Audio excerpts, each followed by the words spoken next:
એક ગામમાં બે મિત્ર રહેતા, રમેશ અને સુરેશ. રમેશ ખૂબ જ ધનવાન હતો. એના ઘરે અનેક સવલતો હતી: મોટી કાર, નોકરી પર કામદારો અને ઘરભરમાં સોનાના ભંડાર. બીજી તરફ સુરેશ એક સામાન્ય ખેડૂત હતો. દિવસભર ખેતર કરતો અને સાંજે પરિવાર સાથે સંતોષથી ભોજન કરીને સૂઈ જતો. એક દિવસ રમેશે કહ્યું, સુરેશ, તું કેટલો ગરીબ છે. તારા ઘરમાં તો ઠીકથી પંખો પણ નથી. સુરેશે હસીને કહ્યું, સાચું છે ભાઈ, પણ મને બધું મળ્યું છે: પ્રેમાળ પત્ની, આનંદી બાળકો અને શાંતિભરેલું જીવન. રમેશને નવાઈ. એને તો રાત્રે પણ ચિંતાઓ રહેતી: પૈસાની, પ્રતિષ્ઠાની, વ્યવસાયની. એમ જ એક રાતે એને ઊંઘ નહોતી આવી. બહાર નીકળી અને સુરેશના ઘર પાસે ગયો.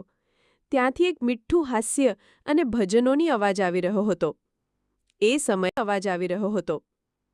સમયે રમેશે સમજ્યું, સાચો ધનિક એ નથી જેને બધું હોય, પણ એ છે જે થોડી વસ્તુઓમાં પણ સંતોષ અને શાંતિ મેળવે.